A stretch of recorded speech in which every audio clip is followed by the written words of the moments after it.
ഭയങ്കര നെഞ്ചരിച്ചിൽ. എത്ര മരുന്ന് കഴിച്ചാലും കഴിക്കുന്ന സമയത്ത് അല്പം ആശ്വാസം കിട്ടും. വീണ്ടും നെഞ്ചരിച്ചിൽ വിട്ടുമാറുന്നില്ല. നമ്മുടെ ആമാശയത്തിനകത്തുള്ള നമ്മുടെ ഭക്ഷണത്തിന്റെ ശകലങ്ങളും ആസിഡും പുളിച്ചു തകട്ടി മുകളിലേക്ക് വരുന്ന നമ്മുടെ അന്നനാളത്തിലേക്ക് തിരിച്ചു കയറുന്ന അവസ്ഥയാണ് നമ്മൾ ഈ ഗ്യാസ്ട്രോ ഈസോഫാജിയൽ റിഫ്ലക്സ് ഡിസീസ് എന്ന് നമുക്ക് നെഞ്ചരിച്ചിൽ, അസിഡിറ്റി എന്നെല്ലാം വിളിക്കുന്ന ഒരു അവസ്ഥ. ഈ ഒരു പ്രശ്നം ഉണ്ടാകുന്നതിന് പലവിധ കാരണങ്ങളുണ്ട്. ഏറ്റവും പ്രധാനപ്പെട്ട കാരണം എന്ന് പറയുന്നത് അമിതവണ്ണമാണ്.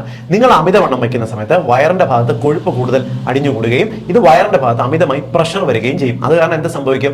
ഭക്ഷണം കൂടുതലും മുകളിലേക്ക് പുളിച്ചു തകട്ടി കയറാനുള്ള സാധ്യതയുണ്ട്.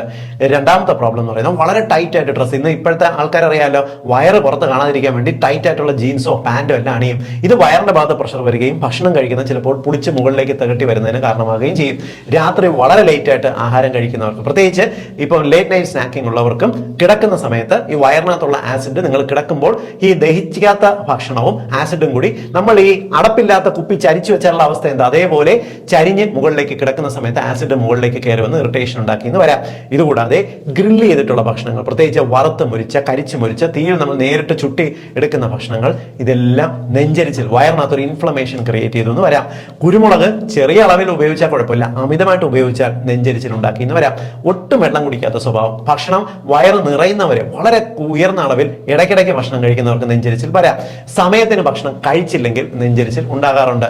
ഞാൻ ഈ പറഞ്ഞ കാര്യങ്ങളൊന്ന് കറക്റ്റ് ചെയ്താൽ തന്നെ ഈ നെഞ്ചരിച്ചിലിന് നമുക്ക് ഒഴിവാക്കാൻ പറ്റും. വിട്ടുമാറാതെ നെഞ്ചരിച്ചിൽ വരുന്നതിന് ഹോമിയോപ്പതിയിൽ നല്ല മെഡിസിൻസ് ഉണ്ട്. നല്ലൊരു ഹോമിയോപ്പതി ഡോക്ടറെ കണ്ട് ശരിയായിട്ട് ട്രീറ്റ്മെന്റ് ചെയ്താൽ ഈ ഇടയ്ക്കിടയ്ക്ക് വരുന്ന നെഞ്ചരിച്ചിലും പുളിച്ചു തട്ടും നമുക്ക് പൂർണ്ണമായിട്ട് മാറ്റാൻ പറ്റും. എല്ലാവർക്കും വേണ്ടി ഒന്ന് ഷെയർ ചെയ്തോളൂ.